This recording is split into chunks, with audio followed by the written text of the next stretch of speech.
Doctor Swati Sharma English सूत्रा में आप सभी का स्वागत करती हूँ। कैसे हैं आप सभी? आई होप सब बढ़िया ही होंगे। और हमारे जो ये गोल्डन रूल्स चल रहे हैं उसके बाद ख़त्म होने के बाद, गोल्डन रूल्स ख़त्म होने के बाद मैं आप लोगों के लिए DSSB के स्टूडेंट्स के लिए एक जो DSSB वाले मुझे देखते हैं उनके लिए एक अच्छी खबर ये है कि मैं DSSB के जितने भी पॉइंट्स हैं, जो भी चीज़ें हैं DSSB की, वो मैं YouTube पर DSSB इन्हें ख़त्म होने के बाद एक जो हमारी लेक्चर सीरीज शुरू होगी वो DSSB को टारगेट करते हुए शुरू होगी। उसमें मैं लाइव सेशन भी रखने की कोशिश करूंगी कि मैं आप लोगों के साथ लाइव आ सकूं। तो ये सीरीज अब बस 2 इसके सीरीज के लेक्चर रह गए हैं। उसके बाद जो आने वाली DSSB TGT इंग्लिश की वैकेंसीज हैं उसके लिए आप लोगों को DSSB का जो पॉइंट है, चाहे वो ग्रामर हो या लिटरेचर हो, वो आप लोगों को यहाँ पर इंग्लिश सूत्रा पर मिलेगा। और वो पूरी एक सीरीज चलेगी आप लोगों के लिए, जो चाहे 40 लेक्चर 50 लेक्चर की जो पूरी एक सीरीज जो है वो चलेगी, जिसमें आप लोगों को लिटरेचर और ग्रामर दोनों चीज़ मिलेगी। जब भी कभी DSSB की सीरीज चले तो ये समझ लीजिएगा कि वो सीरीज केवल और केवल DSSB के लिए नहीं होती है। वो सीरीज KVS, NVS और जो HTET इनके लिए भी हेल्पफुल होती है, क्योंकि बहुत सारी चीज़ें इनमें कॉमन होती हैं। तो जुड़े रहिए हमारे साथ और उन चीज़ों को आप लोग जो है एक ऑथेंटिक लेक्चर्स लेने के लिए इंग्लिश सूत्रा के साथ जुड़े रहेंगे। तो चलिए इसी सीरीज़ के साथ हम अभी इसी बात के साथ हम अपना ये जो सीरीज़ है ये आगे बढ़ाते हैं। आज जो मैंने आप लोगों के लिए गोल्डन रूल्स लिए हैं वो है पंचुएशन से संबंधित गोल्डन रूल्स लिए हैं। पंचुएशन एक ऐसी पार्ट है ग्रामर का जो बहुत से लोग उसको नहीं छूते हैं और उसको बिल्कुल अवॉइड ही कर देते हैं। तो पंचुएशन से संबंधित कुछ पॉइंट्स जो है वो मैंने आप लोगों के लिए लिए हैं। और ये हमारा जो है भाई यूपी LT ग्रेड का नया बैच हमारा शुरू हो रहा है 12 जनवरी से। 12 जनवरी से LT का नया बैच स्टार्ट हो रहा है। जो भी लोग, पेड बैच है, ऐप पर चलेगा, जो भी लोग उसे ऐप बैच को लेने में इंटरेस्टेड हो, हमें 12 जनवरी से पहले कॉल करें, जिससे कि आप लोग 12 जनवरी को डेमो के लिए उसमें जुड़ पाएँ। ठीक है। और चलिए अब इसी के साथ हम अपने इसकी शुरुआत करते हैं। अब ये हमारे पंचुएशन से संबंधित है। अब पंचुएशन में क्वेश्चन ये आया 20 rupees for that old radio you will be lucky. अब ये क्वेश्चन जो है ये गलत है, इसको कैसे करेंगे देखिए। 20 rupees for that old radio ये क्वेश्चन पूछा जा रहा है। तो यहां पर 20 rupees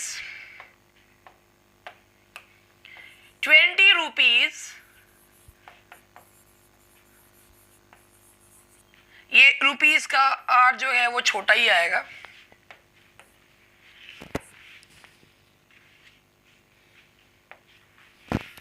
₹20 for that old radio ये क्वेश्चन पूछा जा रहा है। तो यहां लगाएंगे क्वेश्चन मार्क।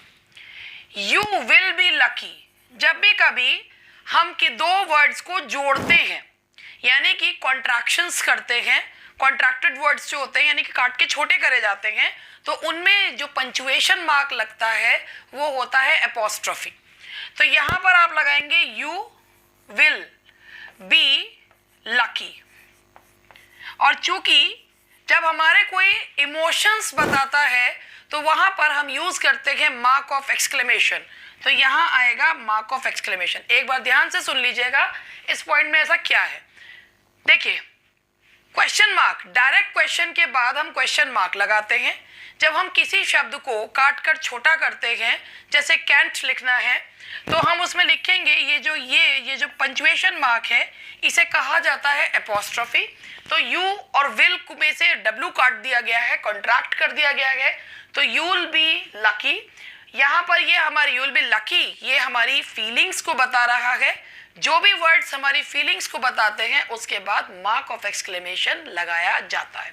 तो जो कुछ भी मैं बोल रही हूँ उसे नोट कर लिया करें तो आपके लिए बहुत हेल्पफुल रहेगा, चीजें समझने में आसानी रहेगी। तो ये है आपका पहला पॉइंट।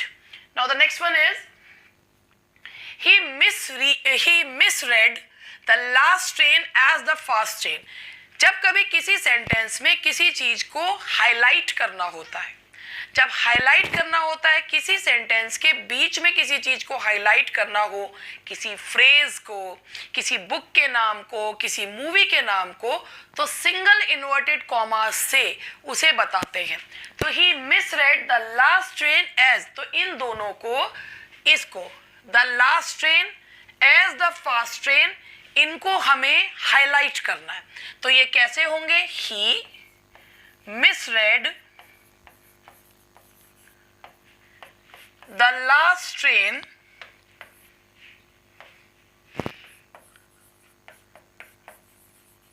यहां सिंगल इन्वर्टेड कॉमा बंद कीजिए, एज द फास्ट ट्रेन। तो याद रखिएगा कि जब किसी चीज को हाईलाइट करना होता है, सेंटेंस के बीच में हाईलाइट करना हो, तो हम वहां पर क्या यूज करते हैं? जो पिक्चर के नाम को, बुक के नाम को सिंगल इन्वर्टेड कॉमा से उसको हाईलाइट किया जाता है। और क्वेश्चन को बंद करते हैं, एंड स्टॉप करते हैं। जो लॉन्गेस्ट पॉज होता है वो होता है full stop. Now the next question, the word paraphrase signifies parallel wording, that is the rendering of a given extract from one form of wording to another। अब इसको सेंटेंस को अगर हम यहां से पढ़ें तो इस सेंटेंस को पूरा ऐसे होगा, the word paraphrase। अब यहां पर ये देखिए, ये इस तरीके से है,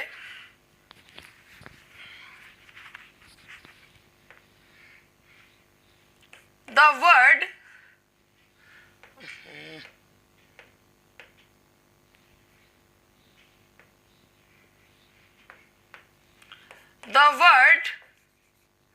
ये वर्ड का W छोटा बनेगा, द वर्ड। अब इसको हाईलाइट करना है, तो पैराफ्रेज, ये यहां पर इसे बंद करेंगे। द वर्ड पैराफ्रेज, अगर किसी चीज को हाईलाइट करना है तो किससे करते हैं? सिंगल इन्वर्टेड कॉमा से करेंगे। द वर्ड पैराफ्रेज सिग्निफाइज, अब यहां पर है सिग्निफाई क्या करता है? ये एस छोटा बनेगा, हालांकि मैं छोटा ही बनाती हूं। Signifies parallel wording. अब इसको भी हम क्या करेंगे कि ये भी हम इसे हाईलाइट करेंगे, पैरेलल वर्डिंग। अब ये है दैट इज, यहां पर दैट इज फुल स्टॉप का यूज किया जाता है क्योंकि ये एक एब्रिवेटेड फॉर्म है। तो that is the rendering of a given extract from one form of word to other। बाकी ये तो जो है यहां पे, और दैट इज के, एक मिनट, इसको ऐसे, दैट इज, इसको इससे अलग करेंगे। जब हम कॉमा लगाते हैं तो इसका मतलब है हम इसको for the sense of clarity, उसे बताने के लिए हम कॉमा लगा रहे हैं। कॉमा के बहुत सारे यूज होते हैं। The word paraphrase signifies parallel wording, इसके बाद हम दैट इज लगा रहे हैं समझाने के लिए। दैट इज के पहले कॉमा लगेगा क्योंकि हम उसे बाकी रेस्ट ऑफ द सेंटेंस से अलग कर रहे हैं, सेट ऑफ कर रहे हैं। जब दैट इज आएगा तो सेट ऑफ कर रहे हैं रेस्ट ऑफ द सेंटेंस से। तो ये है that is the rendering of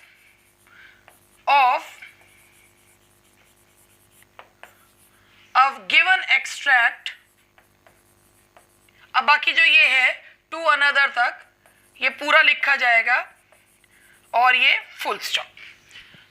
तो देखिए कॉमा के जो यूजेस हैं वो मैं आपको एक बार बता भी देती हूँ, कॉमा कहाँ कहाँ यूज करते हैं, जिससे कि आप लोग कॉमा को समझें। एक मिनट में आपको कॉमा के यूजेस बताती हूँ।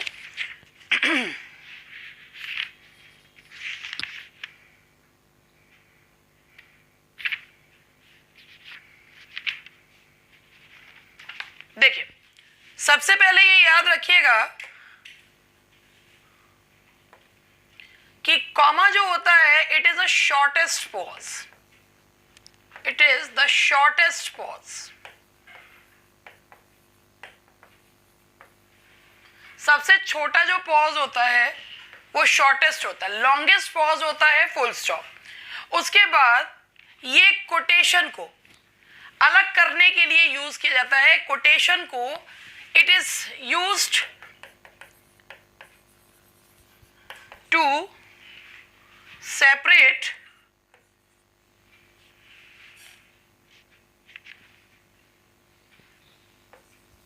quotation, it is used to mark off.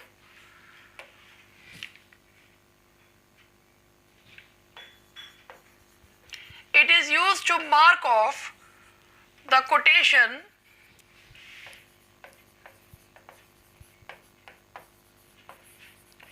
from the speaker's words.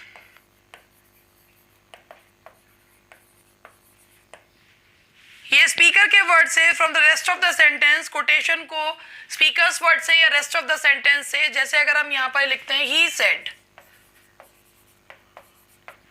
I did not do it, ठीक है, तो किसी भी उसको कोटेशन को अलग करने के लिए हम यूज करते हैं। इसके अलावा अगर सेंटेंस में हाउएवर, मोरओवर आता है तो उनके पहले हम कॉमा का यूज किया जाता है, और दैट इज के पहले हम कॉमा का यूज करते हैं, और हाईलाइट करने के लिए हम क्या यूज करते हैं, अगर किसी चीज पे हमें ध्यान आकर्षित करना होता है तो हम वहां पर क्या यूज करते हैं, सिंगल इन्वर्टेड कॉमास का यूज किया जाता है। तो चलिए अब आगे का जो है इसमें इस सेंटेंस हम लोग लेते हैं, ये देख लीजिएगा एक बार। थर्ड हो गया है। Now let's move on to question number 4। About a month ago I sent a money order for ₹1000 to my sister doctor Karishma Chetia, 10 Gandhi road, Dibrugarh. अब मैं आपको इस सेंटेंस को पढ़ के बताती हूँ। देखिए, जब भी किसी सेंटेंस में कोई भी चीज, कोई एडवर्ब फ्रेज आए, और जैसे yesterday, about month ago, in the morning, तो ये एडवर्ब फ्रेज होते हैं क्योंकि ये समय के बारे में बताते हैं, व्हेन के, तो उसके बाद हमेशा कॉमा लगाते हैं, ठीक है। एडवर्ब फ्रेज के बाद क्या लगता है, कॉमा लगता है। अबाउट अ मंथ अगो, अगर ये सेंटेंस के लास्ट में आता तो हम कॉमा नहीं लगाते। About a month ago I sent a money order for ₹1000 to my sister. अब यहां पर ये देखिए, सिस्टर के बाद हमने कॉमा क्यों लगाया? सिस्टर के बाद कॉमा इसलिए लगाया क्योंकि ये जो है नाउन, माई सिस्टर, जब नाउन को नाउन इन एपोजिशन, नाउन के साथ एपोजिशन भी आता है तो एपोजिशन के आगे और पीछे दोनों तरफ कॉमा लगाते हैं। माई फ्रेंड रमेश, तो रमेश के आगे और पीछे दोनों तरफ कॉमा का यूज किया जाएगा, तो नाउन इन एपोजिशन के आगे पीछे कॉमा लगाते हैं। उसके बाद 10 गांधी रोड, डिब्रूगढ़, जब एड्रेस लिखते हैं तो फ्लैट नंबर या जगह के बाद कॉमा का यूज किया जाता है। तो ये पूरा कॉमा का यूज है कि जब कोई एडवर्ब फ्रेज आता है तो उसके बाद कॉमा लगाते हैं। जब हम नाउन इन एपोजिशन बताते हैं तो उसके आगे और पीछे दोनों तरफ कॉमा लगाते हैं अगर बीच में आ रहा हो, और एड्रेस बताते हैं तो उसमें भी कॉमा का यूज किया जाता है, और लास्ट में फुल स्टॉप लगाया गया। ये देख लीजिए सेंटेंस को एक बार, फिर उसके बाद हम आगे बढ़ते हैं। नेक्स्ट क्वेश्चन है, it started as a political discussion but then developed into a real free for all।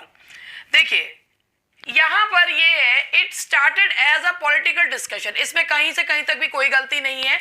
it started as a political discussion, फिर but then, जब भी कभी but then, अगर ये है कि then developed into a real free for all। अब for और but के पहले जब कंजंक्शन के रूप में काम करता है तो हम वहां पर कॉमा का यूज करते हैं। It started as a political discussion but then developed into a real free for all. ये फ्री फॉर ऑल था, ये फ्री फॉर ऑल, ये इसको ठीक कर देती हूँ, फ्री फॉर ऑल। अब ये फ्री फॉर ऑल जो है यहां हम लगाते हैं हाइफन। एक ही वर्ड है, जब कंपाउंड वर्ड को लिखा जाता है तो बीच में हाइफन का यूज किया जाता है। किसी भी कंपाउंड वर्ड को जब लिखते हैं तो उसके बीच में हम क्या लगाते हैं, कॉमा। और यहाँ पर बट और उसके पहले क्या लगाते हैं, फॉर के पहले, जब एज ए कंजंक्शन यूज होते हैं और एक ही उसको नहीं जोड़ रहे होते हैं तो बट और फॉर के पहले कॉमा का यूज किया जाता है। तो it started as a political discussion but then developed into a real free for all. एक कंपाउंड वर्ड को जब लिखते हैं तो उसके बीच में हाइफन का प्रयोग किया जाता है। चलिए आगे बढ़ते हैं। क्वेश्चंस पढ़ने के लिए मुझे भी जो है वो बुक को यूज करना पड़ रहा है। Hers is a lonely life. एक चीज देखिए, अगर आप किसी में ये एपोस्ट्रोफी एस लगाते हैं तो ये बताता क्या है? पोजेशन।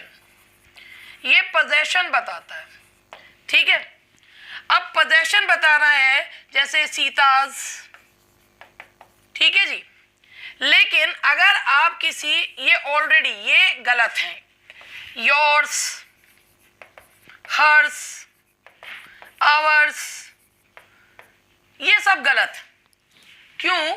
ये सारे के सारे गलत हैं क्योंकि जब आप जो है इसमें किसी your book, this book is yours, ये योर जो है ये ऑब्वियसली जो ये है अगर आप योर्स बोल रहे हैं और योर बोल रहे हैं, अंतर दोनों में ये है कि योर एक पॉजेसिव एडजेक्टिव है और योर्स जो है वो प्रोनाउन है। सब्जेक्ट और ऑब्जेक्ट के रूप में या तो नाउन यूज होता है या प्रोनाउन यूज होता है। यहाँ वर्ब आ रहा है तो यहाँ पर हम क्या यूज करेंगे? प्रोनाउन यूज करेंगे। तो प्रोनाउन यूज करेंगे तो यहाँ पे पॉजेसिव प्रोनाउन जो यूज होगा वो हर्स होगा। Hers is a lonely life, yours is a lonely life. तो यहाँ पर योर्स बाय लाइफ है, hers is a lonely life. अब योर्स, अब ये योर्स सिंसियरली, तो कभी भी योर्स ऐसे नहीं लिखते, हमेशा जो है वो YOURS करके लिखा जाता है क्योंकि पॉजेसिव अपॉस्ट्रोफी एस लगा के पॉजेसिव केस बनाया जाता है। लेकिन योर्स, आवर्स, माइन, देयर्स ये ऑलरेडी पॉजेसिव प्रोनाउंस हैं, इनमें अपॉस्ट्रोफी एस का प्रयोग नहीं करते। Now the next question is please please don't be late. अब ये हमारा जो क्वेश्चन है इसको यहाँ पे ध्यान से देखिए। यहाँ पर है अगर कोई वर्ड रिपीट होता है तो आप उसमें यहाँ कॉमा लगाएंगे। प्लीज प्लीज, अगर कोई वर्ड रिपीट हो रहा है तो प्लीज प्लीज उसके बाद उस वाले के बाद भी लगाएंगे। And don't be late, full stop. जब कभी किसी सेंटेंस में कोई वर्ड रिपीट हो तो उसके बाद कॉमा और उस वर्ड के बाद भी कॉमा का प्रयोग किया जाता है। कॉमा को बहुत सारे पॉइंट्स है कॉमा के जिसे समझने में काफ़ी मेहनत करनी पड़ती है। कुछ पॉइंट्स मैं आप लोगों को बता रही, अगर किसी सेंटेंस में वर्ड्स रिपीट हो तो उनके बीच में कॉमा का प्रयोग कीजिए। Now the next question is, we sent out over 1,000 letters, but the response rate was very low. That is, few people replied. अब इसको मैंने आपको जैसे बताया था, we sent out over 1,000 letters. सबसे पहले हम यहाँ पे देखते हैं we sent out over 1,000 letters. मैंने आपको बताया था अगर सेंटेंस में but और for आ रहा हो, कंजंक्शन के तौर पे काम करे तो वहाँ पे कॉमा लगाइए। But the response rate was very low. That is,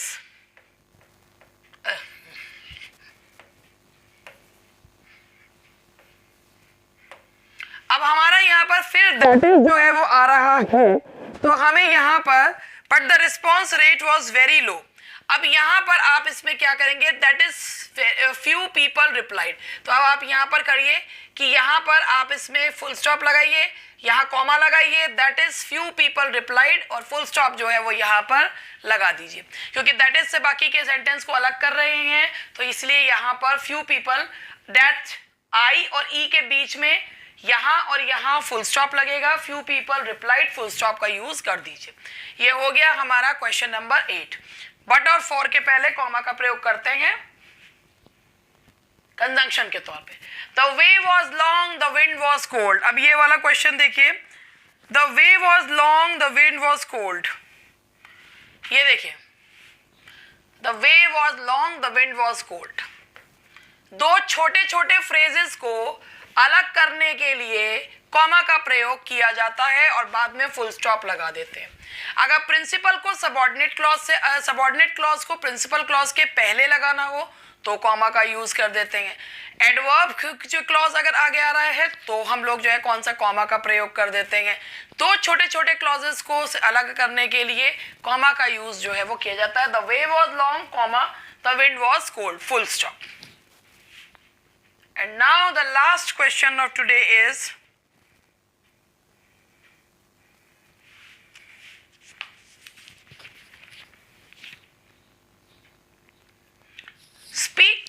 clearly if you want to be understood होगा ये, if you want to be understood.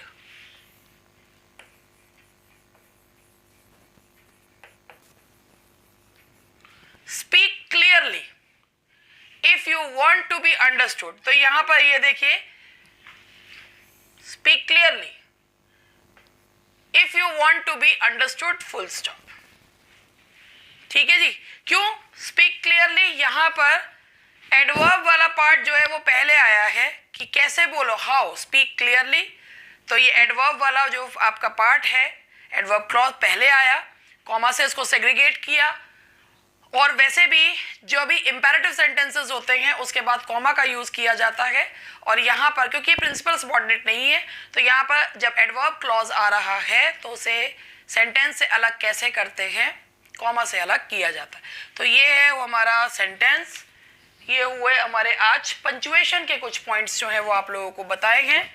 हालांकि पंचुएशन एक बहुत ही लंबा चौड़ा टॉपिक है, लेकिन मोस्टली इसमें से जो है वो इन्वर्टेड कॉमास और इन्वर्टेड कॉमा और कॉमा के क्वेश्चंस आते हैं, तो उसको मैंने अभी इसमें थोड़ा सा ही पॉइंट जो है वो कवर किया है। बाकी जो है और नेक्स्ट उसमें जो है क्लास में आप लोगों के साथ तो नए और रूल्स जो हैं वो डिस्कस करूंगी। चलिए आज के लिए इतने ही, मिलते हैं कल, bye bye and that's all for today.